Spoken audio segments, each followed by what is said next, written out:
uchungu sana sana kama watu ya Nyandarua na watu ya jamii yetu ya kwamba hao wazalendo wamekufa, sio kwa sababu walikuwa wagonjwa, sio kwa sababu walikuwa na ajali ya barabara. Walikufa kwa sababu William Ruto ametumana wauawe ndio angaishe jamii ya Wakikuyu ati ndio tujue yeye ni rais wa Jamhuri ya Kenya. Sisi karibu sana Gatha Wanjiko Moi, apigie makofi. Karibu sana.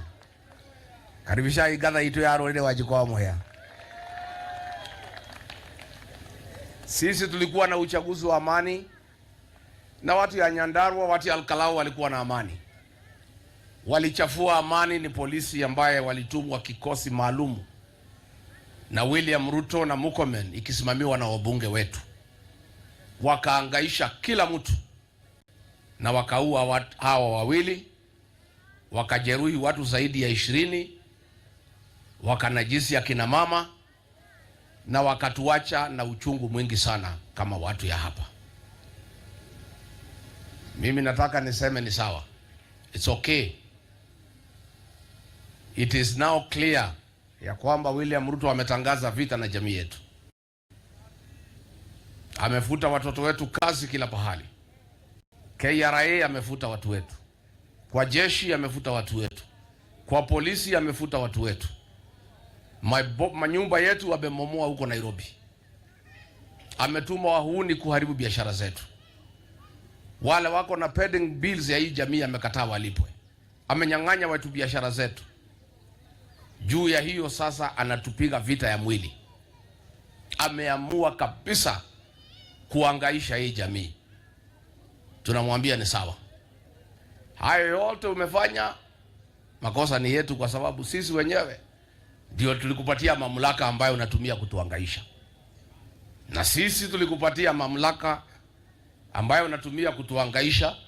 Hiyo mamlaka tutakuondolea mwaka ujao. Hutaangaisha sisi tena.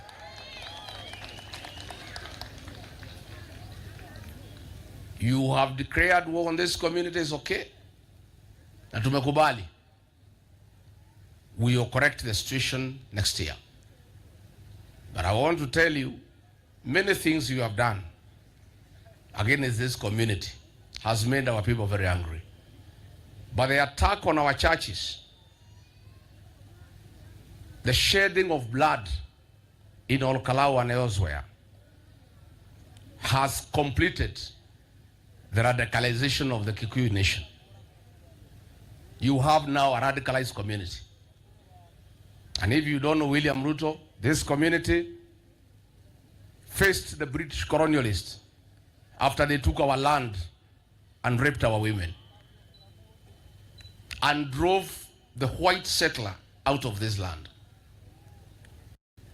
President Moi, your kinsman, persecuted this community for 24 years. It drove him away. Dark Mox.